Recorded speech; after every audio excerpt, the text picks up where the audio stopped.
आज आपण बघणार आहोत खानदेशातली आणि महाराष्ट्रातील स्पेशल आणि खास अशी कळण्याची भाकर. पण त्याआधी तुम्ही नवीन असाल चॅनलवरती चॅनलला सबस्क्राईब आणि लाईक नक्की करा. मी आहे पल्लवी आणि घरच्या पाककृती या मराठी यूट्यूब चॅनलवरती आपलं अगदी मनापासून स्वागत आहे. चला तर मग जास्त वेळ न घालवता आजची रेसिपी आपण बघूया. या ठिकाणी कळण्याचे पीठ घ्यायचं आहे, ते गिरणीवरून दळून आणायचं आहे. ते कसं दळायचं, ज्वारी घ्यायची आहे आणि त्यामध्ये आपली जी उडदाची डाळ असते ती मिक्स करायची. ते दळून आणल्यानंतर त्याच्यामध्ये मीठ कालवून द्यायचं आपल्या चवीनुसार आणि हे आपलं कळण्याचं पीठ बनवून तयार आहे. गिरणीवरून दळून आणायचं असतं. या पद्धतीने गिरणीवरून दळून आणायचं आणि त्यामध्ये थोडं थोडं पाणी घालून सॉफ्ट असा डव बनवून घ्यायचा. सॉफ्ट असा कणिक मळून घ्यायची आहे. थोडं थोडं पाणी टाकायचं. एक टीप नेहमी लक्षात ठेवायची की ही जी भाकर आपण बनवतो तेव्हा तिचा जो उंडा असतो तो सॉफ्ट पाहिजे. अशा पद्धतीने ज्या पद्धतीने मी तुम्हाला स्क्रीनवरती दाखवते आहे आणि हिचा गोल असा उंडा ओढून घ्यायचा. ज्या पद्धतीने मी तुम्हाला स्क्रीनवरती दाखवत आहे त्या पद्धतीने हिचा असा गोल गोल उंडा करायचा. वाटल्यास तुम्ही छोट्या छोट्या 2 भाकरीसुद्धा बनवू शकता. आणि ही भाकर बनवताना ना थोडीशी जाडच बनवायची, कारण ती भाकर जाडच छान लागते. बारीक केल्यानंतर ती कडक अशी लागते, त्यामुळे थोडीशी जाडसर अशी बनवायची. आणि या पद्धतीने मी ज्या पद्धतीने तुम्हाला स्क्रीनवरती दाखवत आहे त्या पद्धतीने हिचा गोळा बनवून घ्यायचा. अशा पद्धतीने हातावरती गोल गोल करायचा आणि अशा पद्धतीने गोळा बनवून घ्यायचा.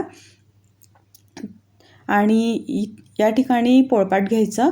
पोळपाटवरती पोळपाट घ्यायचं किंवा ताट घ्यायचं, तुम्हाला जे सोयीस्कर वाटेल ते घ्यायचं. त्याच्या खाली कळण्याचं पीठ टाकून घ्यायचं आणि अशा पद्धतीने हातावरती रोल करून घ्यायचा आणि थापून घ्यायची. तिला हाताने थापता येत असेल तर हाताने थापायची, किंवा तुम्हाला लाटता येत असेल लाटण्याने तर लाटण्याने सुद्धा तुम्ही लाटू शकतात.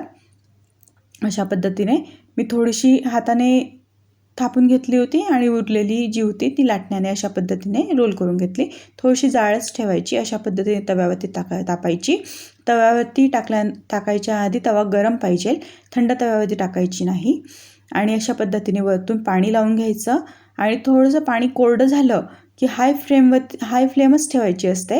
आणि थोडंसं पाणी कोरडं झालं वरच्या साईडने की तिची जी साईड असते ती पलटवून घ्यायची आणि गॅसची फ्लेम जी असते ती कमी करून द्यायची आणि स्लो फ्लेमवरती तिला छान अशी खरपूस शेकून घ्यायची. या ठिकाणी तुम्ही बघू शकतात आपली भाकर जी आहे ती छानशी खरपूस भाजली गेलेली आहे.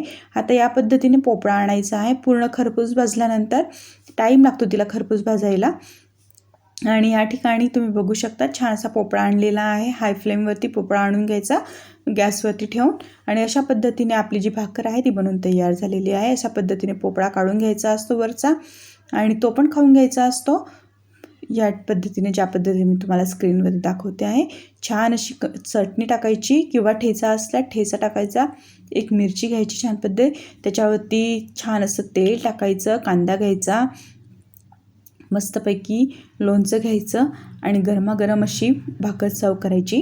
जर तुम्ही नवीन असा चॅनलवरती चॅनलला सबस्क्राईब नक्की करा. चॅनलला लाईक करा, व्हिडिओला लाईक करायला विसरू नका आणि जास्तीत जास्त शेअर करा. कमेंट करून नक्की सांगा तुम्हाला ही भाकर आवडते का, किंवा तुम्ही बनवली तर तुम्हाला कशी वाटली ही मला कमेंट करून नक्की सांगा. पुन्हा भेटूया नवीन रेसिपीसोबत. तोपर्यंत बाय बाय.